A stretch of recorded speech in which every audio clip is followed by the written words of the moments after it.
Jaya Radha Madhava Kunja Bihari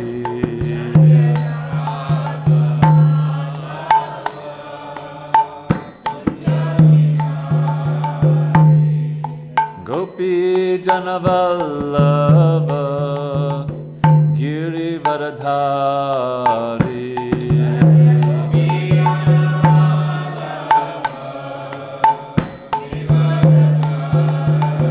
Yashodanandana Vraja Janaranjana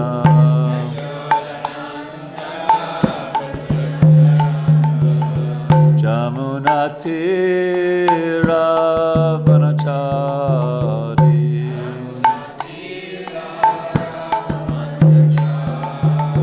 Jamunatira Vanachari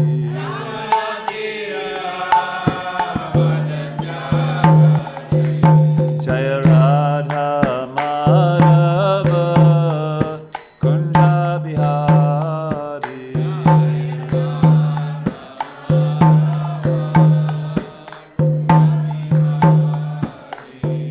Gopi Janavallabha Giri Varadhari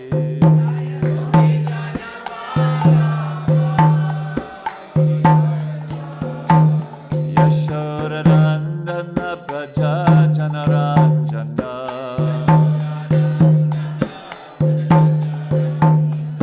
Jamunatira Vanachari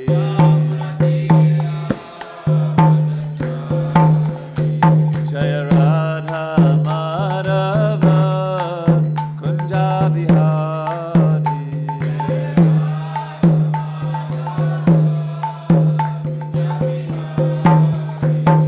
Gopi Janavallabha Giri Varadhari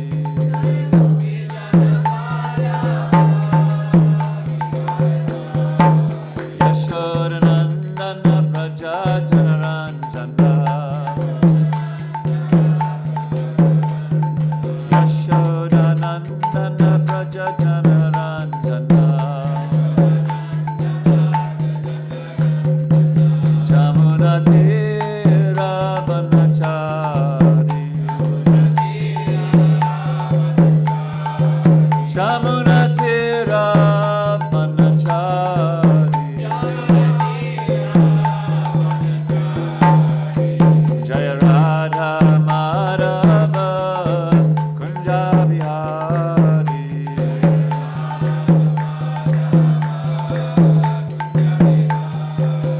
Jaya Radha Madhava Kunja Bihari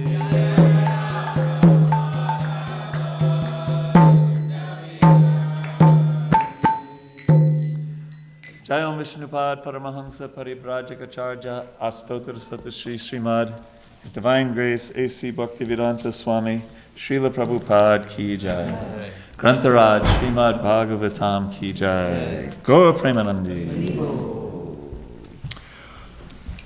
Om Namo Bhagavate Vasudevaya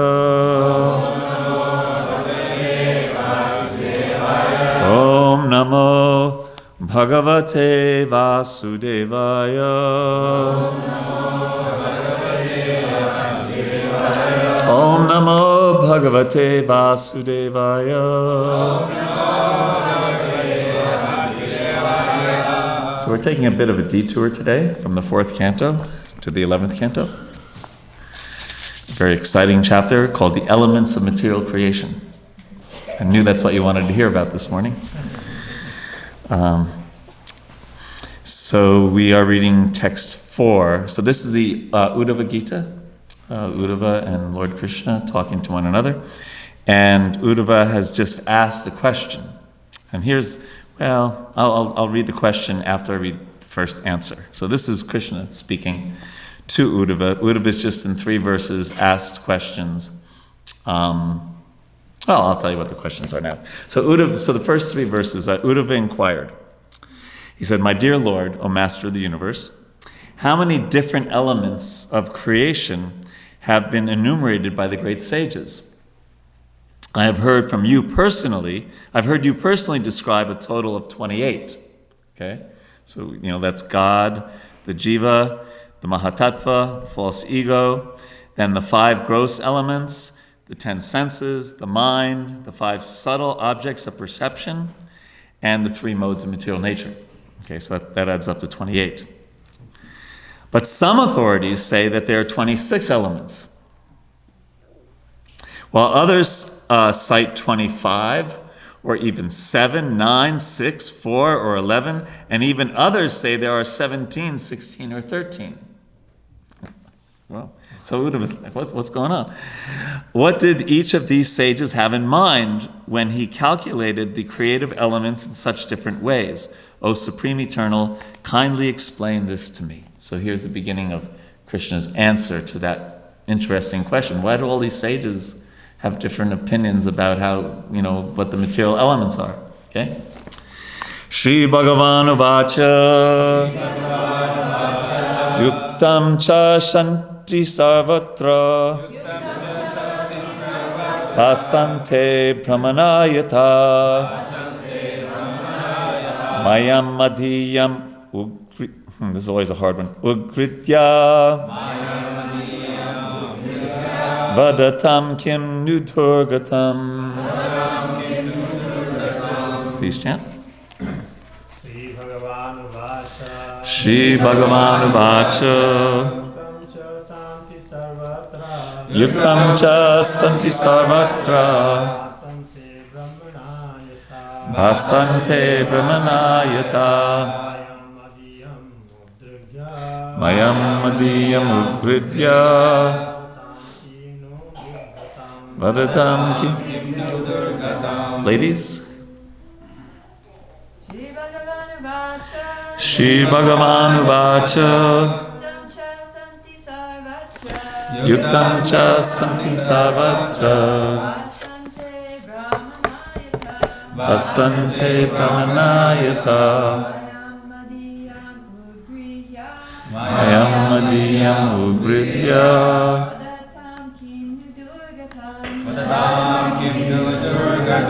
Okay, so now the word for word. I'm just trying to get my notes up here. I can't think without my notes. So, Sri Bhagavan Uvacha, we know what that means. The Supreme Personality of Godhead said. Yuktam means reasonable. Cha means even. Santim, they are present. Sarvatra, what does that mean? We all know what sarvatra. Everywhere, right? Basante means they speak. This one's really hard. Brahmana. Very good. That's Brahmana. Yeah, the Brahmanas. Yata, how. And here, this is important. Mayam is not translated, not referred to in this verse as like the illusory energy, but as the mystic energy. And that comes, we'll talk about that a little later. Madhyam means my. Udrikya, Prabhuji pronounced this much better than I did. Resorting to. Vadatam, of those who speak. Kim means what? New after all. And Durgatam means will be impossible. Okay, so the translation, and we'll read part of the purport from the servants of Srila Prabhupada. Lord Krishna replied, because all material elements are present everywhere, it is reasonable that different learned brahmanas have analyzed them in different ways. All such philosophers spoke under the shelter of my mystic potency. And thus they could say anything without contradicting the truth. Without contradicting the truth. I'll read the words. Whoops, did I just mess up something? Oh, is this supposed to go somewhere? Sorry. Oh, well, that goes there. Okay. The words Shantim Sarvatra in this verse indicate that all material elements are found within each other in gross and subtle forms. In this way, there are innumerable ways to categorically describe them. Catch that? In this way, there are innumerable ways to categorically describe them. We'll talk a little bit more in this purport in a minute. Om Jnanatimidandasya Jnananjana Shalakaya Chakshurun Militam Yena Tasmai Shri Gurave Namaha Shri Chaitanya Manobishtam Stapitam Yena Bhutale Swayam Rupa Kadamayam Tadati Svapadantikam Vanchakalpa Tarubhyascha Kripa Sindubhyevacha Patitanam Pavanebhyo Vaishnavebhyo Namo Namaha Jai Shri Krishna Chaitanya Prabhu Nityananda Shri Advaita Gadadhara Shivasari Gaur Bhakta Vrinda Hare Krishna Krishna Krishna Hare Hare Hare Rama Rama Rama Hare Hare. So also a little later in the purport, Gopi Pranadana Prabhu and Hridayananda Maharaj say, they quote this, that Srila Jiva Goswami states that the word Maya in this verse does not refer to Mahamaya. Remember we said that a few minutes ago? Or the potency of ignorance, but to the Lord's inconceivable mystic power, which shelters the learned followers of Vedic knowledge.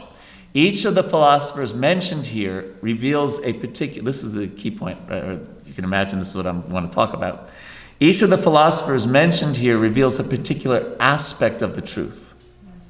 And their theories are not contradictory, since they are simply describing the same phenomena with different categorical systems. Okay, so we can, within limits of Guru, Sadhu, and Shastra, we can look at the same thing from different points of view. Right? Prabhupada once wrote that we should study his purports threadbare and consider them from different angles of vision. Right? What's like the, well, you can't read my mind, but what I was going to say, what do you think is like the obvious thing from our Shastra about seeing the same thing from different points of view? That was a question for y'all. Wasn't rhetorical. I know when I say obviously, oh gosh, what is it? But go ahead, take a guess. Yes? Okay, yes, that wasn't what I'm thinking of, but good. Yes, Mataji? That some people see the Lord as Brahman, others as Okay, yes. Vadanti tat tattvavidas tattvam yajnanamabhyam Brahman Paramatma. So I guess my obvious one wasn't so obvious. Right, okay. Other, yes, so that's a great one. Yes? Well, I'm thinking of the analogy of the elephant and different people. Okay, the different people, the different parts of the elephant. Yeah, right. Okay. Depends on our conditioning. We see things. You guys are getting way too philosophical here. I'm looking for a lila. Shruti? In Krishna's pastime, different people, based on their relationship with Krishna, would see him differently in the arena. Thank you. Finally, somebody. No, I'm joking. Yeah. No, these were all good answers, and that's what I was looking for. Yes, when you think about it, right?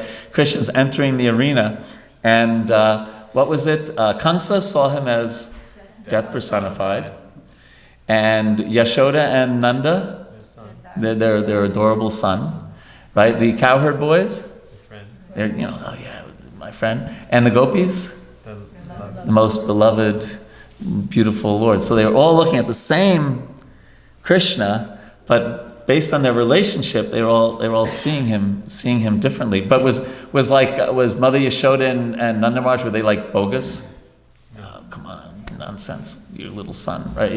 No, they were all. It was all bona fide, even though they were all looking at the same person in a different way. Mm-hmm. And in the commentary to this verse, Srila Vishwanath Chakravarti Thakur, he says, why is there a dispute at all? Because of and then he's paraphrasing Krishna, or he's speaking on behalf of Krishna. Because of my Maya's bewilderment, my Maya gives them the ability to dispute for as long as the sun and moon exist.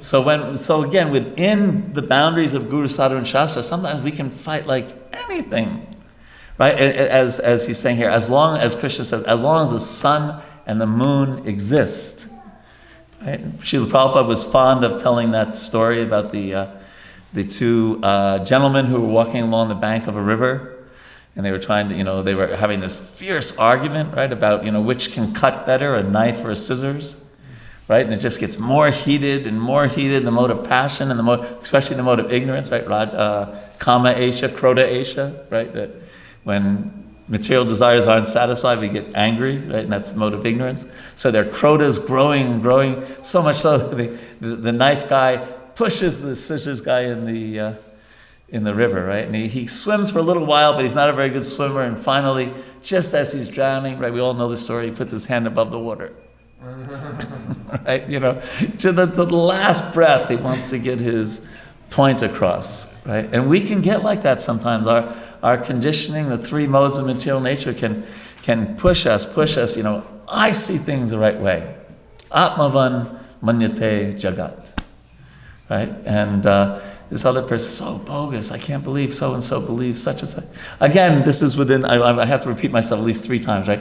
This is within the bounds of Guru, Sadhu, and Shastra. Of course, there's things that are bogus, right, that are outside of that, but within the bounds of Krishna consciousness, we can have different opinions, as we're hearing here. Krishna is saying, all of these sages, they're okay, right? So Krishna, then 2 verses later than this, Krishna answers a question, can devotees ever resolve their conflicts? Right? And he says, by interaction of my energies, different opinions arise. But for those who have fixed their intelligence on me and control their senses, differences of perceptions disappear. For those who fix their intelligence upon me, control their senses, differences of perceptions disappear. And consequently, the very cause for argument is removed. Beautiful, right? There's Lord Krishna himself saying this. So the way I see this, I hope I'm not ruining the microphone, says, fix your intelligence on me. And for us in the Krishna conscious movement, that includes fixing our intelligence on the spiritual master and Srila Prabhupada's instructions, right? And he's given so many. When we have a handout that we give to the devotees in the GBC college, is quotes from Srila Prabhupada about conflict and how important it is to resolve them. And we know that from Prabhupada got such inspiration from Vishwanath Chakravarti Thakur's commentary on chapter 2, verse 41, Vyavasayatmika buddhi, or Ekeha, right? To fix oneself, as Krishna is saying, fix yourself on me, and for us that also means on the spiritual master's instructions. And he really didn't want us to get all caught up in disagreeing with each other, or at least to the extent that it we all know this, right? Sometimes you're chanting around and you think, oh, that Prabhu, Hare Krishna, Hare Krishna, right? And sometimes it's more intense. Our meditation on someone we disagree with is more intense than our meditation on Krishna, right? I mean, sometimes we're a little envious of Kamsa because he was so fixed on Krishna, right? Even though it wasn't anukul, right? It wasn't favorable. And so I think we read this yesterday in the class, that one example Srila Prabhupada gave is from Aesop's fables, right? And this one father who had so many sons, and he gave them a bunch of sticks in a bag, and he said, try to break it, and no one could break the bunch of sticks, right? Because they were all lumped, they were in a bundle. But then he said, okay, take them out individually. And he gave them to each. Now break it, snap it immediately, right? And Srila Prabhupada gave that example that when we work in unison, nothing can stop us, right? But if we go off like sparks outside of a fire that can easily, kind of lose their sparkle, easy to break. So then 3 verses later from that verse that we said, verse 6. This is 4. 2 verses later was 6. Now in 9, Krishna concludes. And he says, therefore, no matter which of these thinkers is speaking, and regardless of whether in their calculations they include material elements within the previous subtle causes, so he's just saying, regardless of 9, 11, 17, 16, within their subtle causes or else within their subsequent manifest products, I accept their conclusions as authoritative. because a logical explanation can always be given for each of the different theories. So, regardless of their different opinions, they had a common cause. They had a common purpose. And that, in this case, was to explain, ultimately, the Lord, in this chapter, the Lord's transcendental position above the material elements. So they had the same cause, even though they had different ways of getting to it. So this is a very important thing for us to understand. We were talking yesterday also that one differences that we have often in our society in ISKCON is, how to spread Krishna consciousness. Right? And this person has this idea, and this person has that idea. One wants to open a yoga studio. One wants to distribute books in an airport or whatever. Reminiscing for me. Right? We have different ways of doing it, and sometimes we say, no. We go scissors, knife, books, Harinam, Prasadam. But if we have the same goal, right? Then we can appreciate another person's inspiration.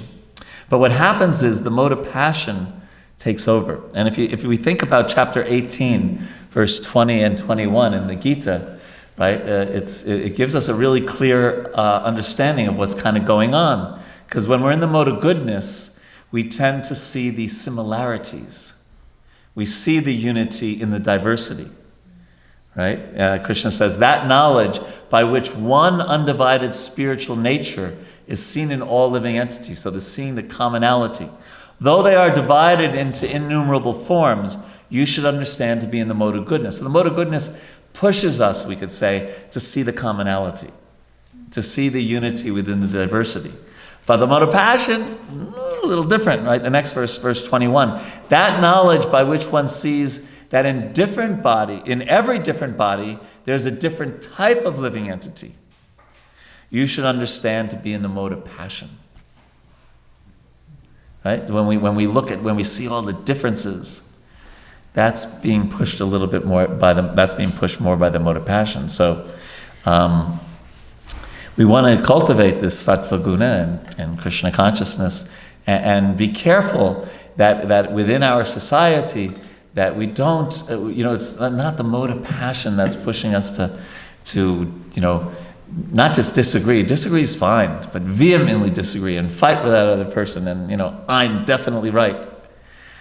Right? That's unwanted. Prabhupada writes that the disunity between individual souls is so strong within the material world that even in a society of Krishna consciousness, members sometimes appear disunited due to their having different opinions and leaning toward material things. And this is listen to this sentence. Actually, in Krishna consciousness, there cannot be two opinions. But let's hear what he means by that. Okay? There is only one goal: to serve Krishna to one's best abilities. If there is some disagreement over service, anyone know the next sentence? That is all right. That's all right. Yes. What is it? Spiritual. Yes. Such disagreement is to be taken as spiritual. Okay? If there's let me read that again. If there is some disagreement over service, such disagreement is to be taken as spiritual. Those who are actually engaged in the service of the Supreme Personality of Godhead cannot be disunited in any circumstance. So this is something to meditate on these words, and when we catch ourselves, because it happens to all of us. Let's face it, right? When the mode of passion starts, creeping in, or a little dash of ignorance, maybe a little bit of subtle, and we start saying, we start thinking in our mind, and it starts snowballing, and we're taking rest at night, and we're still thinking, right, like that. Recalibrate, right? Or what we were saying yesterday, go to the balcony, right? Find that pressure release valve that works for us to bring us back to proper consciousness. Prabhupada writes that in the conditioned stage, we think that some living beings are our friends, whereas others are enemies. and thus we are in duality. In the liberated stage, however, the conception is that God is the master and that all living entities, being servants of God, are one. So we can also study the 7th canto of the Bhagavatam, where Prahlad Maharaj talks a lot about this friends and enemy consciousness, right? So a few things we can learn to celebrate our differences. This is that quote from Prabhupada about unity in diversity. Again, diversity within boundaries. Because there's always going to be differences. So we might as well learn now, especially for those who are leaders of our society. We have to deal with them. It's such a key thing. It's not having conflict is not unusual, and as we were saying yesterday, it's not even bad. It's good. If there wasn't any conflicts in an organization, that means the organization is just dead. Nobody cares. Nobody gives a damn anymore. But how we deal with them is really key. So let's think of a couple of examples of this, right? Let's go to the 5th canto, right? Yes. So, right, Narada Muni, we talked about this in the class a little bit yesterday. Narada Muni sees Priyavrata, right? He's kind of salivating. Nice brahmachari, right? This is going to be a great brahmachari, yeah? And Swayambhuva Manu has a very different idea. Right? Swayambhuva Manu, you could say, it sounds like he's a little self-motivated, but really his motivation is Krishna. He wants to retire. And he sees Priyavrata as the perfect replacement as king. Right? So they're having, they're brahmachari, grihastha, they're having their thing. And who comes along and settles it? Lord Brahma, right? He settles the matter. And as we were talking about yesterday, Narada Muni he wasn't upset, right? So sometimes it's good for us to remember that. Someone else, their idea wins the day. Okay, Krishna's arrangement, Krishna had, I'm not going to, right, let go of it, right? So who was right? Swayambhuva Manu or Narada? Yeah, both. They were looking at it from different points of view, and they both wanted to serve Krishna. They both, right? Neither one was wrong. They were both right. But then, ultimately, Lord Brahma decided. Another example. So, Ashvatthama throws the Brahmastra, right? And he's captured by Arjuna ultimately, right? And Krishna, right when he's captured, Krishna just says, "Off with his head," right? Right there on the, he doesn't, right? He just says, just finish him off. And he's quoting scriptural authority, right? Krishna's referring, and he's saying, off with his head. And Arjuna doesn't do that right away. He brings him back to the camp, right? And then Draupadi sees him, and Draupadi, remembers this is a Brahmana, the son of your guru, Dronacharya, right? And also that Kripi shouldn't cry, shouldn't suffer like I'm suffering because of the the death of her son in her presence, right? And so the soft-hearted Draupadi.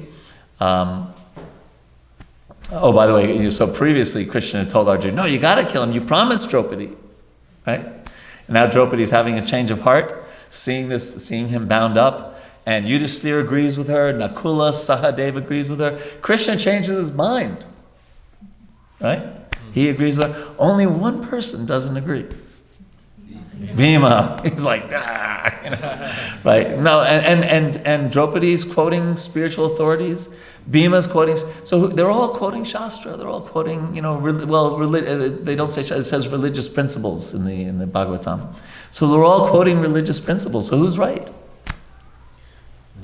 They're all right. Yeah, they're all looking at it from a different angle of vision. And, finally Arjuna gets an idea and he does his thing. And you could say, from one angle of vision, that it was the wrong decision, right? Because Ashwatthama doesn't learn his lesson. As a matter of fact, we taught, he was humiliated, and we were talking this yesterday. When you're humiliated, sometimes you really lash out in terrible ways. And that's exactly what he did. He threw, another Brahmastra. Right? Oh, actually, he didn't. The first one I said he threw a Brahmastra. No, he killed these sleeping sons. Sorry. Now he threw. So in both of these examples, I think there's a lot to learn. And one thing is that, so both cases, kind of a win-win situation was created, right? And how did it come about? How, in both cases, how was kind of a successful conclusion come about? Well, there was good, clear communication, right? They were all in the latter example. They were quoting religious authorities, and people were speaking their mind, right? In a respectful way, also, right? Draupadi spoke her mind. Krishna, Bhima didn't hold back. Right? Sometimes we're in a meeting and we think, oh, I'm just going to be quiet. I don't agree that guy's totally off the wall, but I'm just going to not say. No, he spoke up and revealed his mind, right? So there was good communication. People were quoting religious authorities in Shastra. And I think this is a key element. There was a lot of trust, right? Both Swayambhuva Manu and Narada trusted Lord Brahma, and it seems that also Narada and Swayambhuva Manu had a lot of trust amongst themselves. Trust is like the, trust or faith in Krishna. It's like the oil that greases our trip from Ado Shraddha Tata Sadhu Sangha Bhajana Kriya Nartana Vritti, right? And it also is the element that makes Vaishnava Sangha really delectable, tasty, wonderful, right? That when we have trusting relationships with one another, and you see with Krishna and Bhima and Draupadi and Yudhisthira and Nakula and Sahadev and Arjuna, there was so much trust amongst them all, right? And that was I would suggest a key element in this. So we're going to do a quick exercise now. So in your mind's eye, just take 15, 20 seconds. I would say close your eyes, but it's not so bona fide for a Bhagavatam class. And think of a person that you really, really trust. Now let's come a step down from Prabhupada and our spiritual master, but someone a few notches down from that. Someone that you just really, really trust. You'd even give them the PIN to your debit card. From my point of view, that's the ultimate trust. But my previous background. But someone that you really trust.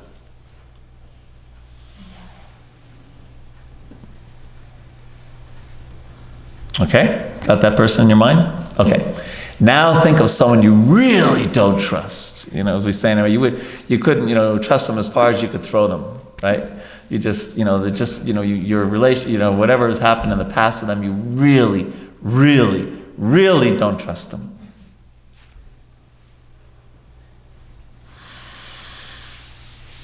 Got that in your mind?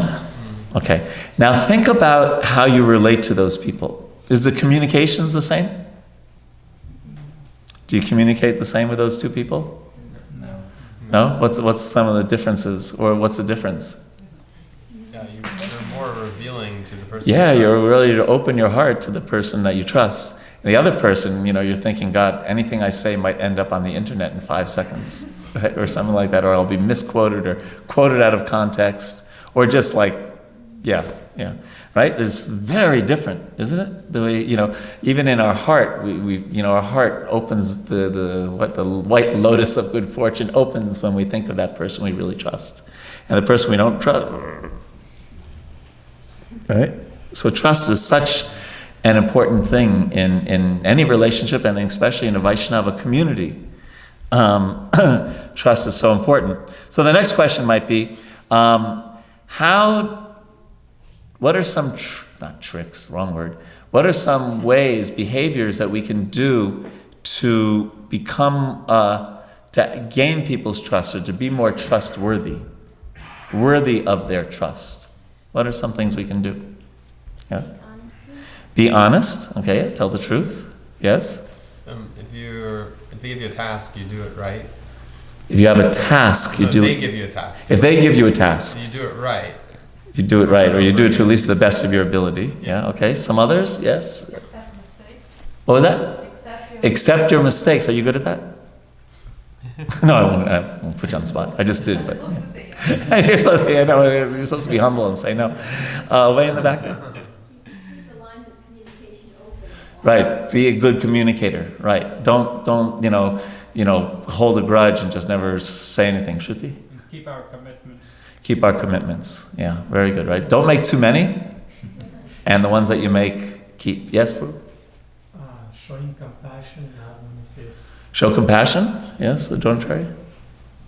Sharing something about yourself that's special. So we're going to talk about this in class. Be a little vulnerable and reveal your mind. Yes. Maintain confidentiality. Right. We were joking about that yesterday, right? That, someone tells you a secret and then you go to Lal and you say, hey, Lal, I have something really interesting I want to tell you, but you promise you won't tell anyone else? And he says yes, and then he tells Shruti, you promise you won't tell anyone else? Yeah, so maintaining confidentiality is really, really important. So for us to be successful as a society, we need to, it's imperative that we develop these kind of trusting relationships. They're a real great source of faith. I noticed over the years, especially living in Vrindavan, that when senior devotees, especially our most senior devotees in the movement, when they exhibited trusting and loving relationships with one another, for the newer, younger devotees, that instilled in them so much, probably more faith than almost anything else. Because, I think unconsciously you think, wow, when I become like that age, that's what I have to look forward to. And I've also seen that the thing that kind of like hurts our faith sometimes is when the senior devotees are, at each other's throats, things like that. So it's a great source of faith. The Sridhar Maharaj used to love telling this story, and I think I first read it in a book by M. Scott Peck, and I don't know. Actually, when I was in the GBC College in Pune, I ISKCONized it, but I don't think there's any need to do that here. So, he told, and some of you probably know this story, and then we'll end and take some questions. So he tells a story about this monastery that was in a rural in the woods, and at one time it was a really hustling, bustling place. So many monks and new neophyte monks joining all the time. And as time progressed, it got less and less. And people kind of lost their enthusiasm. And they were down to 4 monks, right? And nearby, there was a very wise rabbi who had his set of problems with his congregation. And so one of the monks went to see the rabbi one day, very wise man, rabbi. And he explained the situation. And he said, what do you suggest, Rabbi? The rabbi said, I don't have anything. I have the same problem here. I don't have any suggestions. I'll just tell you one thing. One of your 4 people is the Messiah. So, the monk goes back to his to the monastery. Like, right? So the other 3 monks asked him what happened, and he said, well, he didn't have any advice, but he said this real kind of weird thing at the end. He said, one of us is the Messiah. And they all kind of thought about that, but as the days went on, they started thinking, Monk Joe, he's kind of got some quirks, but he really has a little spiritual side to him. I wonder if it's him, And they just started like looking at each other and seeing the positive in each other. They didn't want to, commit Messiah aparad, I guess, right? Right? And the whole atmosphere in the monastery changed because they were all showing appreciation for one another. And as the story goes, 2 young men were wandering through the forest one day, and they came upon the monastery, and they spoke to the monks, and they became very attracted to the atmosphere, and they told some of their friends, and some of them started joining the monastery, and lo and behold, before too long, the monastery was flourishing again. And it was all because of the attractiveness of the relationships between the monks. So ending here, Prabhupada says, the devotees of Krishna are the most exalted persons on the planet. Better than kings, all of them. Even that one you don't get along with so well, So we should always remember that, and like the bumblebee, always look for the nectar or the best qualities in a person. So if there is sometimes slight disagreement between devotees, listen to this, it should not be taken very seriously. The devotee is always pessimistic about the material world, but he's very optimistic about the spiritual life. So in this way, you should consider that anyone engaged in Krishna's service is always the best person. I am very pleased that you are assisting your godbrothers so nicely. Yes, this is our real position, to be servants of the servants of the servants. Hare Krishna. So what questions do you servants of the servants of the servants have? No, I'm looking for a servant. Oh, okay, Shruti Sagar. I try. So, you're talking about how even if there are disagreements, it's spiritual. I didn't say it, Prabhupada said. No, Prabhupada said. So, but how do we see? I mean, many times, Prabhupada said it. Yes, it's always true. But and there are times where there are some valid points brought up against a certain opinion. And for example, one example that really stood out in my mind was when Ravin Surpru was bringing up his points against the zonal acharya system, and he called it the loyal opposition. right. And so, how do we? What exactly does it mean that it's spiritual? Because the zonal acharya system was a mess; it had to be fixed. So that opinion, if somebody held that opinion that it's fine, I kind of like